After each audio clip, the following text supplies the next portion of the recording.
Class 8 Bihar board गणित की नई पुस्तक है और इसमें प्रश्नावली है 5.2। हमें इसमें टोटल 2 सवाल हल करने हैं। आइए प्रारंभ करते हैं। देखिए पहला जो सवाल है, हमें यहाँ पे वर्ग ज्ञात करना है, यानी स्क्वायर ज्ञात करना है और इसमें टोटल 6 सवाल है। देखिए वर्ग ज्ञात करने का सबसे आसान तरीका हम आपको बताएंगे।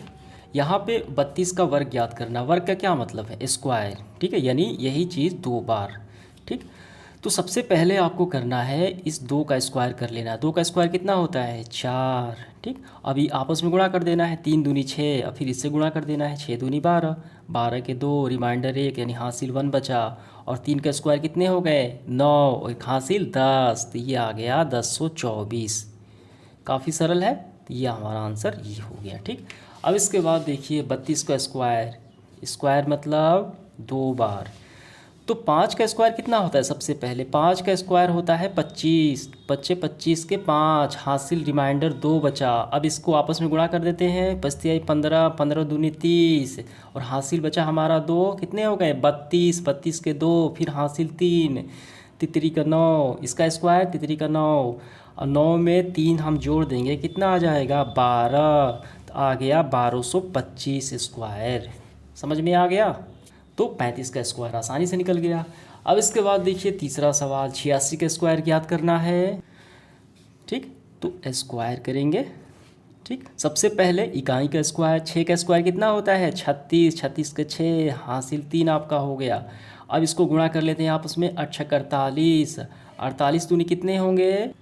48 दूनी 96, 96 है लेकिन पहले से हासिल 3 है। 96 3 कितने होते हैं? 99, 99 के 9, हासिल फिर आ गया 9। ठीक, अब यहाँ पे इसका स्क्वायर, 8 का स्क्वायर 8 8 64, 64 में 9 को जोड़ देते हैं तो कितना आ जाएगा आपका? तो आपका आ जाएगा 73। ठीक है, तो ये आपका फाइनली आंसर निकल के आ गया 73 96। समझ में आ गया? अब इसके बाद देखिए 93 का स्क्वायर कैसे ज्ञात करेंगे? फिर वैसे ही करेंगे। 3 का स्क्वायर कितना होगा? 9 होगा, तितरी का 9। अब इसका देखिए नतीजा 27, 27 दूनी 54, 54 के 4, हासिल 5। अब 9 का स्क्वायर कितना होता है? 81, 81 में 5 अगर जोड़ दें तो कितना आएगा? 86, तो 86। तो इसका स्क्वायर आ गया 86 49। क्लियर हुआ? अब इसके बाद देखिए 71 यानी 71 का, तो वैसे ही करेंगे। स्क्वायर करना है हमें। 1 का स्क्वायर कितना होता है? 1 ही होगा। 7 का गुणा 1 के साथ 7 होगा, तो 7 का 2 के साथ कितना होगा? 7 दूनी 14, 14 के 4, हासिल 1। 7 का स्क्वायर 49 और एक हासिल 50, तो 50 41 आपका आंसर निकल के आ गया। समझ में आ गया? काफ़ी फास्ट ये तरीका है स्क्वायर निकालने का। वैसे ही याद करेंगे। ठीक, तो 6 का स्क्वायर कितने होते हैं? 36 के 6, हासिल आ गया 3 आपका। ठीक, अब इसका गुणा कर लेते हैं। 6 चौके 24, 24 दूनी 48, हासिल कितना है? पहले 3 है। 48 और 3 51, तो हासिल 51 का 1, हासिल 5। ठीक, अब इसका स्क्वायर 6 चौके 16। ठीक है, और 16 और 5 कितने हो गए? 16 और 5 होता है 21। आपका स्क्वायर निकल के आ गया 21 16। ठीक है, समझ में आ गया? अब इसके बाद देखिए दूसरा सवाल आगे बढ़ते हुए हमें ज्ञात करेंगे। क्या है? पाइथागोरस त्रिक लिखिए जिसका एक सदस्य यहाँ पे दिया गया है। पहले आपको समझना है कि पाइथागोरस जो त्रिक है उसमें 3 सदस्य होते हैं। पहला सदस्य होता है 2m, दूसरा है m² -1, ठीक, और तीसरा है m² + 1। m² में एक बार -1 घटा और m² में +1 यानी 1 जुड़ा। ये 3 सदस्य होते हैं और इसी को बोला जाता है पाइथागोरस त्रिक। ठीक, तो यही बात हम वहाँ पे लिखेंगे। देखिए यहाँ पे आपको पहले ऐसे लिखना है। हम जानते हैं पाइथागोरस त्रिक सदस्य हैं 2m, m² -1, m² + 1। ठीक, अब पहला जो सवाल है 6 है, तो किसी को हम 6 मान लेंगे। माना कि देखिए पहले वाले को हम मान लेते हैं, काफ़ी आसानी होगी। तो लिखेंगे हम माना, ऐसे माना 2m = 6। इसको पहला सदस्य मान लेते हैं क्योंकि पहला दिया गया है 6। ठीक, तो m का मान हम ज्ञात कर लेते हैं। m का मान देखिए ये गुणा है, गुणा वाली संख्या का पक्षांतर कहाँ होता है? भाग में। तो 3 आ गया, तो m का मान निकल के आ गया 3। अब m का मान हम यहाँ पे रख लेंगे, बस सभी सदस्य आ जाएंगे। देखिए हम यहाँ पे रख लेते हैं। पहला क्या है? m², तो m जहाँ दिखे वहाँ पे 3 रखना है। तो 3 का स्क्वायर -1 कितना होगा 9, 9 में से 1 घटे तो ये 8 हो गया। ठीक, दूसरा सदस्य देखिए m² + 1, m² + 1, तो m के स्थान पे 3² + 1, तो 3 का 9 1 10। ठीक है, तो इस प्रकार हमने प्राप्त कर लिया। तो यहाँ पे हम लिख लेंगे पाइथागोरस त्रिक बराबर, पहला सदस्य हमने प्राप्त किया m के स्थान पे 3, दूसरा 8 और तीसरा ये 10। ठीक है, तो यही हमारा आंसर निकल के आ गया। समझ में आ गया।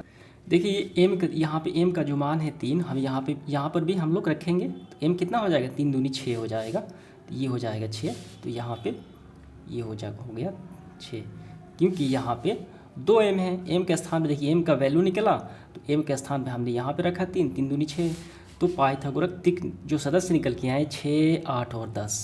ठीक, समझ में आ गया। अब इसके बाद देखिए दूसरा सवाल वैसे ही हल करेंगे।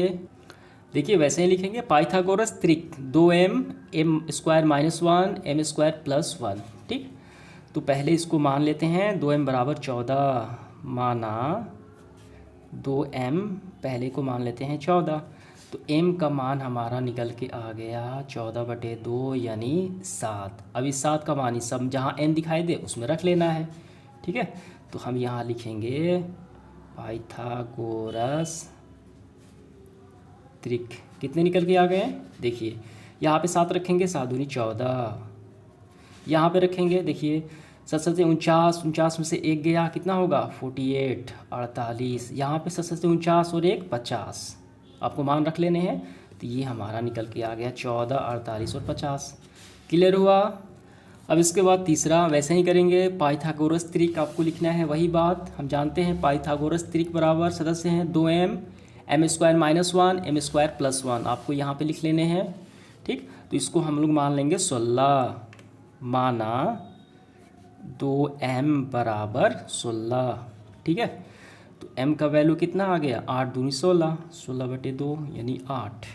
अब इस 8 का मान इस सब में रख लेंगे, तो यहाँ पे हम लिखेंगे पाइथागोरस त्रिक बराबर सदस्य आ गए।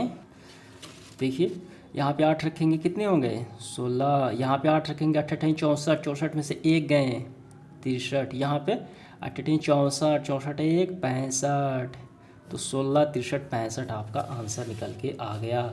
इसका भी वैसे ही करेंगे, आपको पहले ये लाइन लिखना है पाइथागोरस त्रिक बराबर होते हैं 2m m² - 1 m² + 1, फिर वैसे ही मानना है, माना 2m = 18, m का वैल्यू कितना निकल के आ गया 18/2 यानी 9 आ गया।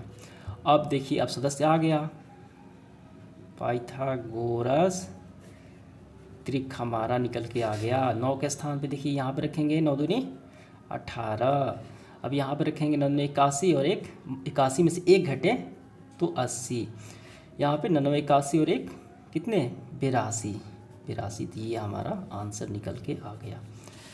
समझ में आ गया।